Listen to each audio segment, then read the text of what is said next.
안녕하십니까. Y타임스 인터뷰의 추북일 편집인입니다. 4월 총선이 얼마 남지 않았습니다. 정말 이번 4월 총선은 대한민국의 미래를 결정하는 아주 중요한 의미를 갖는 그런 선거라고 말씀드릴 수 있습니다. 그런데 어떻게 투표를 해야 될 것인가? 여러분 아직도 판단이 안 서시는 분들이 계십니까? 때마침 이 사회정의를 바라는 전국 교수 모임에서 대한민국을 더 이상 문재인 정권에게 맡길 수 없는 100가지 이유를 제시를 했습니다. 이 이유를 들어보시면 여러분들이 어떻게 투표를 해야 될지 아주 확실하게 판가름이 날 것입니다. 오늘은 이 5번째 시간으로 탈원전 분야에 대해서 함께 대화를 나눠보겠습니다. 오늘 함께 도움 말씀 주실 분은 경희대 원자력공학과의 정범진 교수님이십니다. 반갑습니다, 교수님. 네, 안녕하세요. 예. 경희대학교 원자력공학과의 정범진 교수님이신데요. 먼저 소개 좀 해주시죠. 예, 저는 경희대학교 원자력공학과 교수인데 실은 제 전공은 원자력 안전입니다. 그 원자력 발전소를 어떻게 하면 안전하게 하느냐 이런 것들을 이제 강의하고 연구하고 있고요. 요 내용은 사실은 일반인들은 안전을 그냥 감각적으로 받아들여요. 그래서 수치나 이런 것들이 아니고 경험칙에 의해서 받아들이게 돼 있는 거고, 우리가 경험하지 못했던 것들, 우주라든지 이런 거대 과학이라든지 이런 것들은 우리가 경험칙을 가지고 있지 않기 때문에 과학에 의해서 이제 안전을 접촉해야 되는데, 그런 것들을 주로 이제 강의를 하고요. 과거에 이제 제가 바로 교수를 한 게 아니라 이제 과학기술부 공무원으로서 한 5년간 근무하면서 행정 경험을 좀 한 것이 있고, 또 이제 제주대학교에 근무를 좀 하면서 거기서 이제 에너지 정책이라든지 전력 수급이라든지 이런 것들을 경험을 좀 했습니다. 그래서 사실은 제가 어떤 그 실험실에 있다가 얼떨결에 지금 이 정권을 맞아서 뛰어나온 상황입니다. 네. 네. 아이고, 오늘 이제 주제가 정말 심각한 문제죠. 네. 탈원전 정책. 정말 대한민국이 전 세계에서 이 원자력에 대해서는 최우수 강국 아니었습니까? 네. 네. 어쩌다가 지금 우리나라가 그 영화 판도라 하나 때문에 예. 지금 대한민국이 탈원전을 하다 보니 정말 전 세계에서 어마어마한 돈을 우리가 긁어 모을 수 있는데 그거 다 무너지고, 네. 두산중공업이 지금 거의 지금 뭐 망하게 죽느냐 됐죠. 마느냐, 네. 망하느냐 그 마지막 그 단계까지 왔는데, 오늘 그 이야기를 좀 해보시죠. 이 100가지 이유 중에서 쉬운 5번째 55번에 보니까 법과 제도를 무시하는 탈원전 정책, 네. 이걸 제시를 했어요. 예. 설명을 해 주시죠. 네, 지금 우리나라가 그 과학과 합리보다는 막 미신적인 신앙, 이념이 이제 전횡하는 나라가 돼버린 꼴이 돼버린 거죠. 예.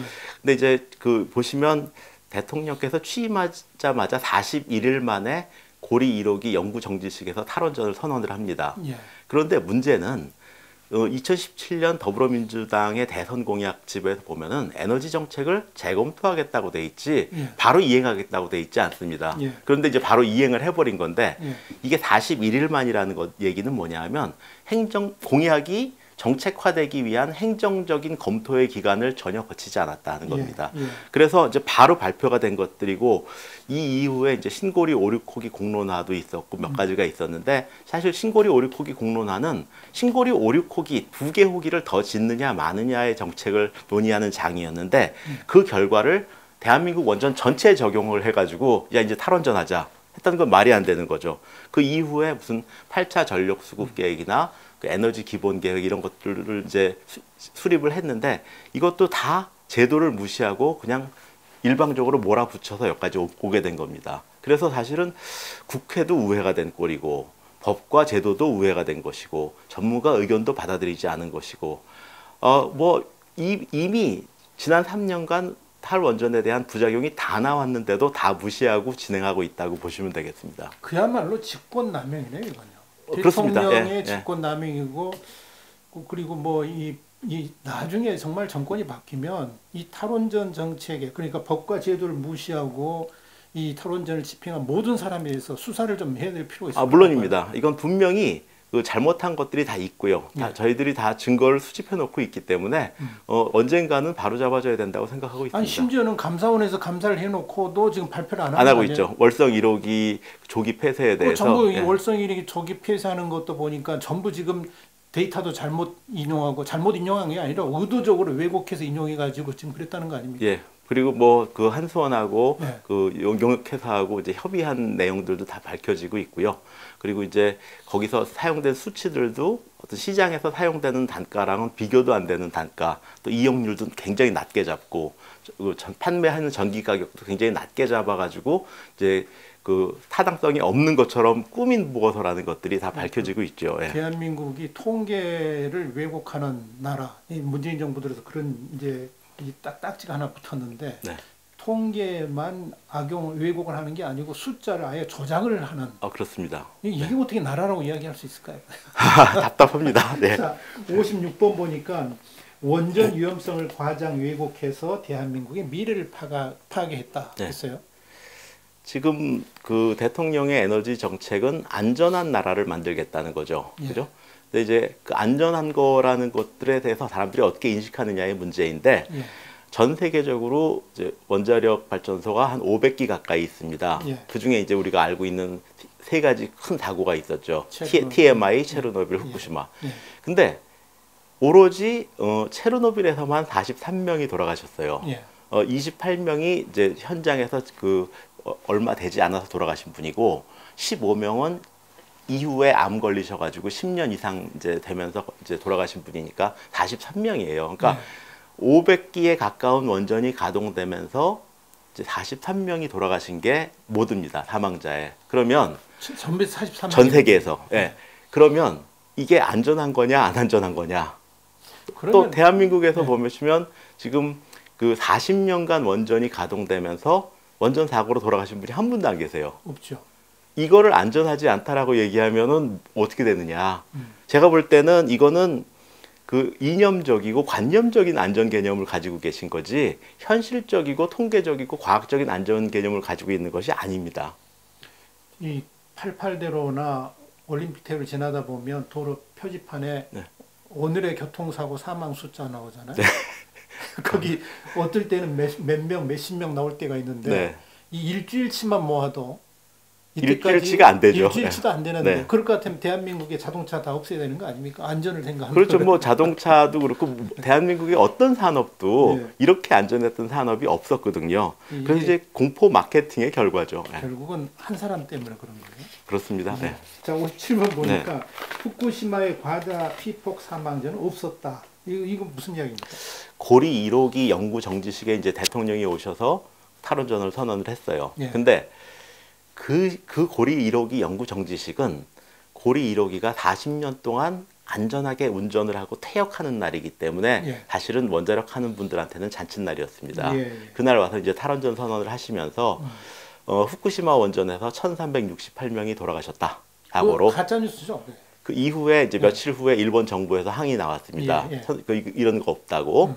근데 1,368명이 어떻게 만들어낸 숫자냐 하면 이제 거기서 주민 대피를 했죠. 그래서 대피하면서 이제 그 농촌이다 보니까 노령 인구가 많았거든요. 그래서 이제 그 이후에 자연사 하신 분들까지 다 합친 게 1,368명이에요. 아, 그러니까 나이 드셔가지고 그 이제 자연사 하신 분들까지 포함. 그건 이거 이제 후쿠시마하고 전혀 관련이 없죠. 그래서 이제 물론 이제 그분들이 그 자택에서 못 계시고 이제 대피에 계시고 이러면서 이제 고생을 더 하셨을 건 틀림없습니다. 그렇지만 이것이 방사선 사고나 이제 원전과 관련되어 있는 건 아닌데 이걸 다 합쳐가지고 이제 NGO들이 주로 그렇게 많이 했는데 그 숫자를 이용한 겁니다. 사실 이제 후쿠시마 관련해가지고 보시면 이제 뭐 아주 끔찍한 표현들이 많습니다. 그래서 뭐 우리가 가봤더니 완전 동네가 폐허화되어 있고 아주 그렇게 돼 있다. 근데 그게 다 쓰나미 때문이지 원전 때문이 아니거든요. 그걸 갖다가 이제 막 섞어버리는 거죠. 그래서 이제 국민들은 그 말 듣고 나면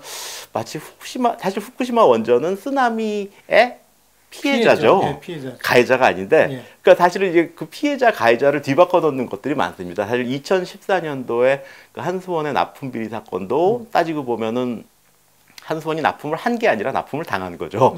그리고 뭐 한수원 해킹 사건도 한수원이 해킹을 한 게 아니라 해킹을 당한 거죠. 그래서 이제 그런 것들을 막 섞어 놓으니까 국민들이 뭐 그렇게 분석적인 안목을 가지지 않은 분들이 많고 하다 보니까 이런 일이 생깁니다. 네. 아마 대통령도 제가 볼 때 대통령도 죄가 없는 게, 죄가 없다면 좀 이상하지만 몰라서 그래요. 무식하니까. 그리고 전혀 모르니까 뭐 밑에서 사람들이 써준 대로 읽으니까 그런 거지 뭐 대통령이 알고 그랬겠어요. 그러니까 대통령 너무 욕하지 맙시다. 아, 네네네. 그냥 하는 소리고요. 예. 자, 58번 보니까 58번 자국은 탈원전하면서 해외에 수출하는 이율 배반성. 정말 이게 웃기는 이야기예요. 우리는 탈원전하면서 외국에는 이제 원자력 수출하겠다. 지금 그 이야기 아닙니까? 예. 그게 이율 배반으로 봐야 되느냐, 아니면 대국민 사기극이라고 봐야 되느냐. 좀 대국민 사기가 아니라 대세계인을 향한 사기극. 그렇죠. 근데 세계 사람들은 안 속을 거고 우리 국민만 속고 있는 것 같으니까 저는 대국민으로 하겠습니다. 근데 왜 그러냐 하면 저희가 UAE의 원전을 수출할 때 이 킬로와트당 건설 단가가 지금 그 웨스팅하우스나 프랑스에서 그 하는 원전보다 절반값밖에 안 됐어요. 그러니까 똑같은 품질을 내는 전기라는 걸 생산하는 발전소가 절반값인데 수출이 안 된다는 건 사실 말이 안 되는 거예요. 그렇죠. 뭐 한 10% 싸다, 20% 싸다 정도가 아니고 절반 가격인데 안 팔린다는 건 말이 안 되는 거고, 두 번째로는 우리나라가 처음으로 수출했기 때문에 정말 제 시간 내에 준공할 수 있느냐. 왜냐하면 원자력 발전소는 10년이 건설 기간이기 때문에 적기 준공을 하지 못하면 이자가 막 부담이 그렇죠, 커지거든요. 그렇죠. 그래서 이제 적기 준공이 매우 중요합니다. 근데 프랑스는 핀란드에 수출했다가 10년 딜레이 시켰어요. 10년이나? 10년. 예. 웨스팅하우스는 미국 자기 땅에 지으면서도 5년 이상 딜레이를 시켰어요. 예. 오로지 우리나라만 UAE 가서 외국인 노동자 써가면서 일하는데도 제 시간을 지켰어요. 그래서 반값에 적기 준공한 경력이 있고 생태계가 살아있는데 안 팔린다는 건 말이 안 되는 거예요. 그렇죠, 그렇죠. 이건 뭐냐 하면 딱 하나입니다. 단종된 자동차를 내가 왜 사느냐. 이제 그 나라 안 할 건데 앞으로 부품도 공급받아야 되고 해결료도 공급받아야 되고 문제가 생기면 서비스도 공급받아야 되고 짓고 나면 최소한 60년, 길게는 100년까지 운전해야 되는 원자로를 이제 단종해가지고 문 닫는 나라 거를 왜 수입하느냐. 세상 사람들 다 알죠. 우리 국민들만 모르고 있는 거죠. 이게 대국민 사기극입니다. 절대 수출 안 됩니다. 정부가 이 자세를 가지고는 절대 수출할 수 없습니다. 우리 최고의 기술, 최고의 인력, 최고의 제품을 가지고 있지만 정부가 도와주지 않으면 이건 못하는 거예요. 그 UAE 건설한 회사가 두산중공업 아닙니까? 어디서? 두산중공업은 네. 그 UAE에도 기자재를 납품했고요. 예. 두산중공업은 세계적인 회사입니다. 그렇죠. 지금 웨스팅하우스가 미국 내에서 뭐 증기 발생기를 교체한다. 그거 다 두산중공업에서 공급합니다. 미국 내에서. 두산중공업이 사실은 그러니까 어떻게 보면 전 세계의 원자력의 모회사 같은. 그렇죠. 전 세계의 중공업입니다. 대단한 회사네요. 그러니까. 왜냐하면 지금 웨스팅하우스에서 중국에다 수출한 원자로들도 주요 부품은 다 두산중공업에서 공급했습니다. 근데 그 두산중공업을 저렇게 지금 만들어 버렸으니 이 죄를 어떻게 감당을 하려고 그러는 거예요? 이 두산중공업이 생각해 보시면 이제 그 중공업은 그 무거운 자료들을 갖다 실어 날라야 되기 때문에 해안에다 줘야 됩니다. 그렇죠. 그래서 거기를 보시면 해안을 매립하고 부두를 만들고 해가지고 조성한 땅이거든요. 제가 볼 때는 이거 잃어버리면 대한민국 미래에 다시는 이거 지을 수 없습니다. 이거 짓는데 우리 돈, 지금 돈으로 치면은 뭐 10조 이상의 돈이 들어간 거고 그 부지 매립 이런 것들의 민원이나 이런 것들을 극복할 도리가 없습니다. 그래서 지금 이거는 두산이란 개인 회사라는 측면, 그 다음에 또 하나는 두산이 이걸 가지고 건설회사에다 뭐 좀 수여를 했다든지 이런 것들은 있지만 이건 그 국가적 자산으로 지켜야 되는 회사입니다. 그러니까 이 어마어마한 엄청난 이 두산중공업이라는 회사를 문재인 정권 들어가지고 3년 만에 저렇게 병들게 만들었다는 이야기. 그렇죠. 그러니까 지금 일단 매출이 10조가 줄었거든요. 매출이 10조 원이 없어져 버렸어요. 증발했어요. 아니 지금 더 벌어도 시원찮을 판에 그렇게 매출을 줄이게 한. 그러니까 지금 우리가 지금 스스로 그런 거 아닙니까? 우리 원자력이 불안한다. 그러니까 원자력 안 만들겠다 그래놓고 외국인 원자력 팔려고 그러니 이게 팔리겠냐 이 말이에요. 증권회사에서 무슨 뉴스가 하나 딱 터지면은 아직은 회사는 그대로지만 주가는 푹 떨어지는 거지 않습니까? 근데 지금 두산중공업이 있는데 탈원전 하겠다. 그러니까 주가가 푹 떨어지죠. 지금 2017년만 해도 이게 한 22,000원 하던 게 지금 4분의 1 수준으로 75%가 날라갔습니다. 주가가. 참. 이건 뭐 저기 탈원전 한대는데 뭐 아직은 살아있다. 아직은 살아있는 게 문제가 아닌 거죠. 지금 낙하산 없이 뛰어내린 겁니다. 아직은 살아있는 거예요. 그러니까 우리 국민 여러분들이 지금의 이 사태를 잘 파악을 하셔야 됩니다. 이 탈원전이 얼마나 지금 이게 간단한 문제가 아니라는 이야기죠. 근데 이걸 우리가 좀 아셔야 될 겁니다. 지금 59번 보니까 최고의 핵융합 반응 기술을 사장시킨다. 이 탈원전 정책이. 예. 저는 이제 이 정책이 굉장히 비과학적인 선상에서 수립되었기 때문에 이런 일이 생긴다고 생각합니다. 그래서 과학자들의 말을 듣지 않고 무슨 NGO나 인문사회 뭐 이런 분들이 그 주장을 이제 신뢰해서 이런 일들이 생기는데 아직까지 핵융합 기술은 그렇게 이제 수면으로 드러나진 않았습니다. 그렇지만 이것이 현실화되는 시점이 되면 틀림없이 여기에 대해서도 문제를 제기할 겁니다. 왜냐하면 이 정권은 과학자들이나 뭐 전문가들을 싫어하는 정권이거든요. 그래서 사실은 핵융합 과학도 좀 문제가 되는 부분이 핵융합 연구에 저희 원자력에서 그 전기 팔아서 만든 기금으로 매년 한 100억쯤 지원을 계속 하고 있습니다. 그래서 이제 원자력이 죽으면 그만큼의 지원을 또 못하게 되는 부분도 있고요. 또 핵융합은 우리 이제 삼중수소를 가지고 연료를 쓰는데 삼중수소를 현재 그 지금 없어지는 월성 원자력 발전소에서 많이 만들어냅니다. 그래서 이제 사실은 어떤 과학 간의 상부상조의 기능이 있는데 이게 원자력 하나 딱 없어지면 그 여파가 다른 분야로 이제 갈 수밖에 없는 상황입니다. 예. 자, 60번 보니까 탈원전의 부작용은 에너지 안보를 약화시킨다. 했어요. 네. 좀 구체적으로 설명해 주시죠. 그 에너지 정책은 가장 중요한 것이 안정적 공급입니다. 예. 그러니까 뭐냐면 이거 뭐 비싸도 좋고 환경이 나빠도 좋지만 일단은 공급돼야 된다는 거죠. 더욱 좋으려면 싸야 되고 더욱 좋으려면 이제 친환경적이어야 되는데 가장 중요한 건 이제 안정적으로 공급돼야 되는 겁니다. 근데 2015년에 우리나라가 에너지를 수입해 오는데 1,000억 불 이상을 썼어요. 예. 1,000억 불을 그냥 우리 피부에 와닿는 수치로 환산을 해보면 1,100원 곱하고 요즘 1,200원 됐지만 달러당 1,100원 곱하고 365일로 나누면 3,000억 원이에요. 예. 그러니까 하루에 3,000억 원을 수입하고 그 다음날 또 3,000억 원, 그 다음날 또 3,000억 원을 수입해야지만 우리나라가 돌아가는 나라입니다. 원유를 포함해서 예, 원유, 에너지와 관련된 것들을 매년 매일 매일 3,000억 원어치씩을 수입해 와야지만 대한민국이 돌아가는 나라고. 근데 그 1,000억 불이란 돈이 어떤 돈이냐면 우리나라가 가장 수출 많이 하는 게 이제 반도체랑 자동차죠. 예, 예. 두 개 팔아서 벌어들이는 수입이 1,000억 불입니다. 그러니까 어마어마한 거네. 예. 예. 그 수출해가지고 벌어들여가지고 그거 다 에너지 수입하는데 꼬라박아야 되는 게 우리나라인데 예. 그 1,000억 불 중에 그럼 우라늄 수입하는 데는 얼마 들어갔느냐? 9억 불 들어갑니다. 1%. 그러니까 나간 돈은 1%고 국내의 전기는 그걸로 30% 공급합니다. 그러니까 이건 국산 에너지다. 예. 그렇게 얘기하는 이유가 그겁니다. 그래서 또 하나는 우리가 이제 만약에 전쟁이 난다거나 국제 유가가 변동이 있다거나 이러면 이제 그 에너지를 비축을 해둬야 되거든요. 예. 근데 지금 그 석탄은 LNG 석탄 이런 건 한 40일 정도밖에 비축이 안 됩니다. 석유는 한 100일 조금 넘게 비축이 됩니다.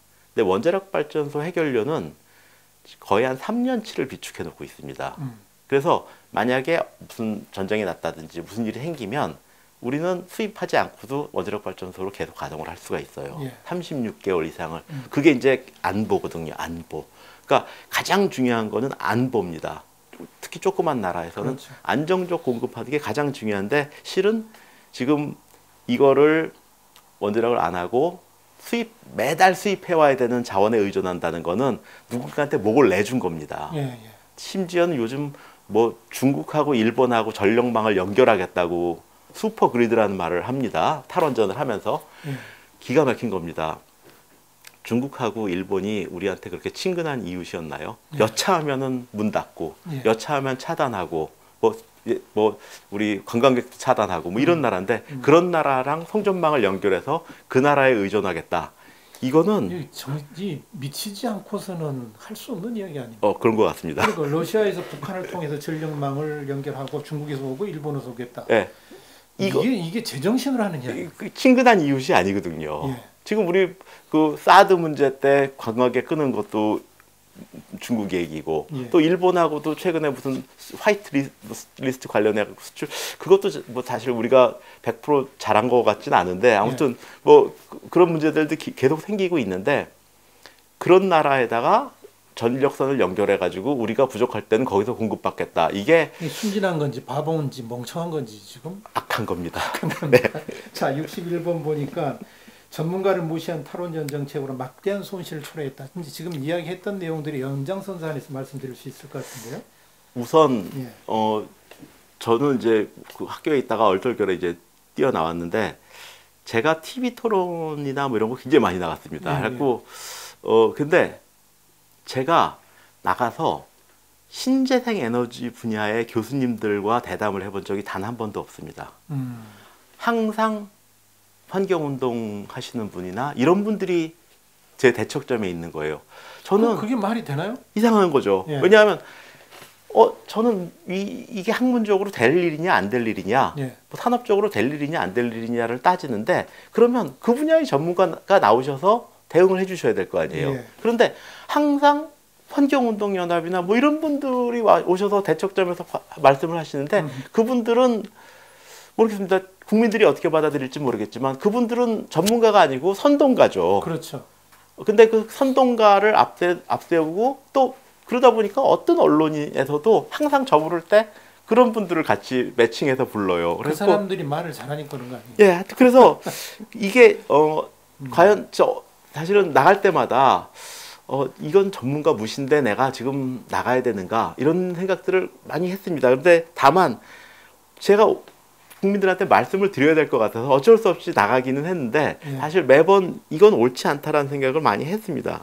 예. 문재인 정부의 가장 큰 특징 중에 하나는 전문가를 완전히 무시한다. 네. 지금 우한 코로나도 그렇고 탈원전도 그렇고 그러려면 뭐하러 이렇게 전문가들을 돈 들여서 키우고 그동안에 이렇게 했는지 참 그럴 거면은 뭐 정부가 뭐가 필요했어요. 청와대 똑똑한 놈 그래서 죄송합니다만은 하여간 환경운동하거나 뭐 이런 사람들 데려놓고 정치하면 되는 거지 전문가 무슨 소용이 있어요? 제 생각에는 우리나라가 지금 이 조그만 나라가 이렇게 많은 인구를 먹여 살리고 전문가들 세계 10위까지 가는 거는 예. 제가 볼 땐 각 분야의 전문가가 있기 때문입니다. 예. 그래서 우리나라는 조그만 나라고 별거 아닌 것 같은데 각 분야별 전문가들은 세계 탑 레벨이에요. 예.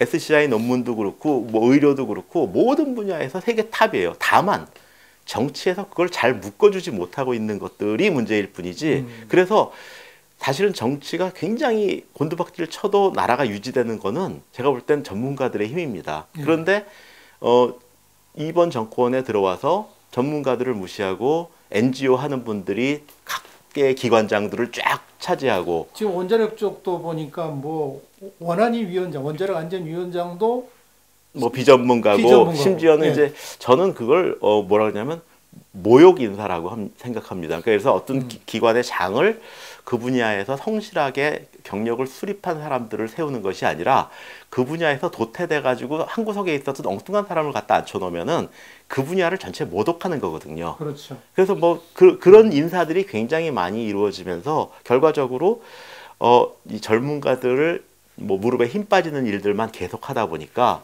사실은 이거는 그 국가 운영의 자세가 아니죠. 왜냐하면 우리가 뭐 똑똑하고 일 열심히 하는 사람 다루는 방법, 좀 똑똑하고 일 안 하는 사람 다루는 여러 가지 있지 않습니까? 근데 이제 똑똑하고 일 열심히 하는 사람 다루는 방법은 그냥 칭찬만 해주는 거죠. 네. 지시하지 말고. 그리고 이제 똑똑하고 일 안 하는 사람은 뭐 매치고 뭐 여러 가지 방법이 있지만 사실은 우리나라는 똑똑한 전문가들이 많기 때문에 정부가 필요한 거는 격려 그리고 부패하지 않도록 해주는 거 이런 것들 정도인데 이걸 갖다가 못 믿겠다고 NGO를 갖다 앉혀버리니까 사회가 굉장히 혼란스러워진다고 생각합니다.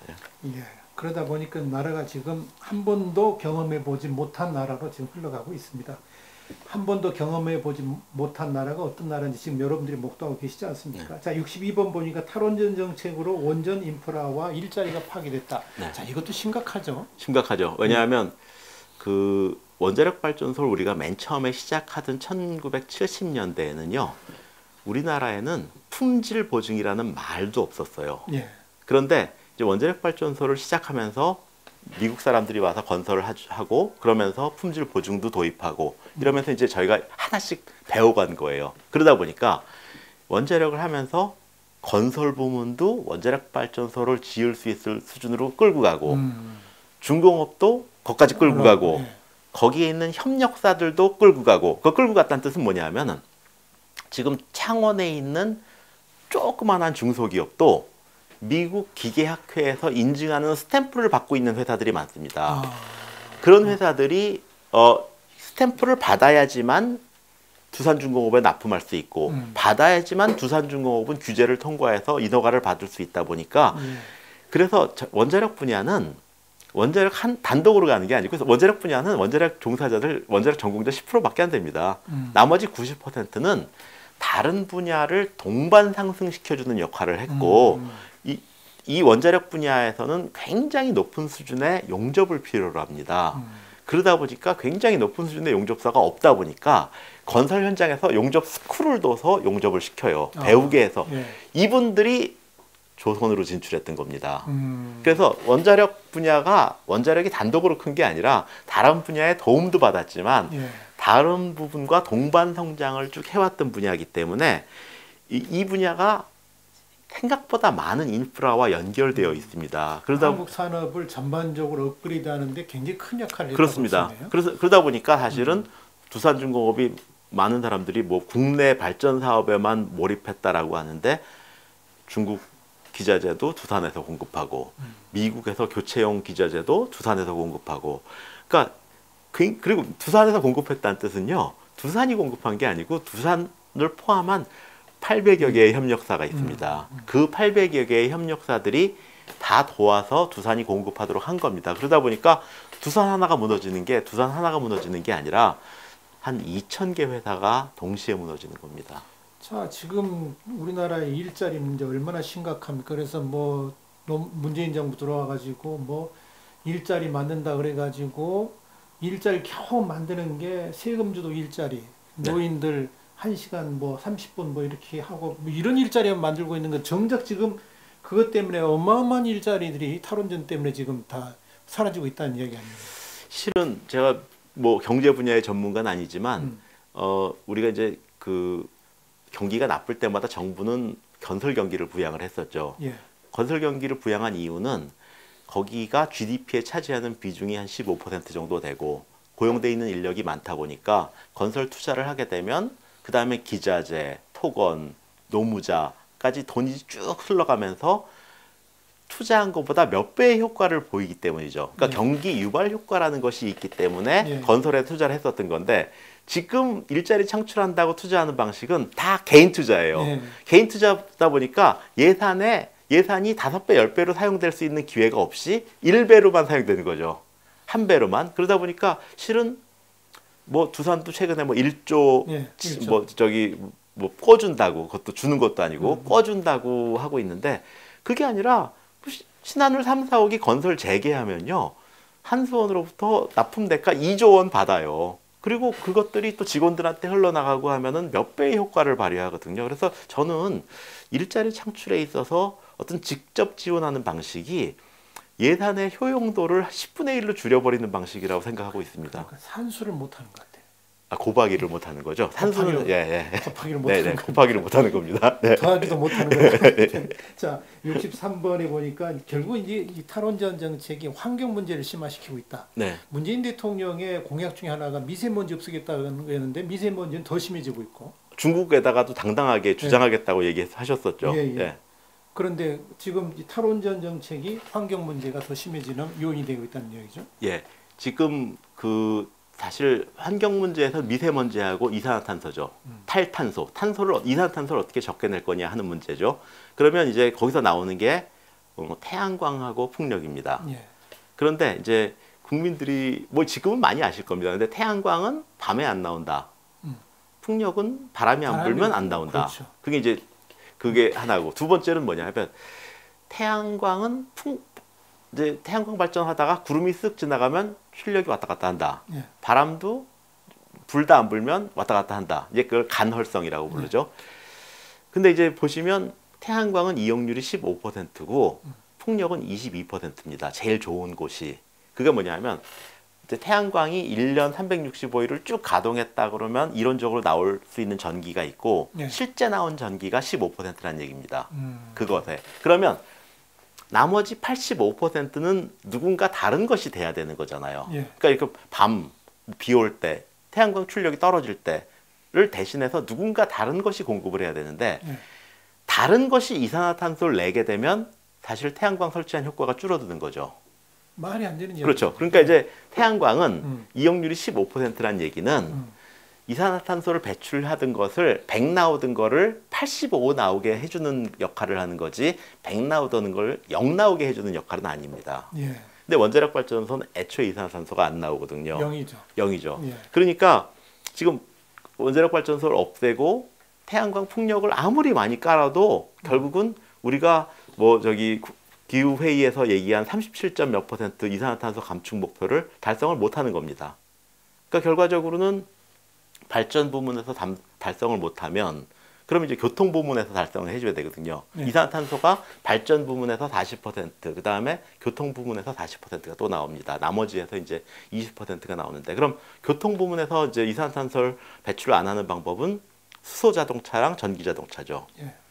그러면 수소를 어떻게 만들 거냐? 전기를 어떻게 만들 거냐? 결과적으로는 전기와 수소를 원자력으로 만들 때는 그것이 이산화탄소 줄이는데 기여를 하지만, 만약에 지금과 같이 그 메탄가스에서 이산화탄소 내보내고 나머지 수를 수소 만든다 그러면 수소 자동차 쓸 이유가 없는 거예요. 바로 메탄가스 가스 자동차 쓰면 되는 거죠. 그러니까 실은 원자력 발전소를 안 쓰면 결과적으로는 교통 부문, 뭐 이런 전기 자동차, 수소 부문 다 막혀버리는 거예요. 결과적으로는. 지금은 그 부분을 잘 못 보시니까 뭐 전기 자동차는 깨끗해, 수소 자동차는 깨끗해 이런 얘기를 하는데, 한 템포만 더 들어가서 전기를 어떻게 만들 거냐, 수소를 어떻게 만들 거냐, 이거 생각하셔야 됩니다. 그러니까 산수 못하는 거라니까. 네. 자, 마지막으로 64번인데요. 네. 자해적이고 친중국적인 탈원전 정책이다 그랬는데 이거 설명 좀 해주시죠. 지금 원자력 발전은 이제 킬로와트당 한 50원에서 60원 정도 생산 단가가 들어가고요.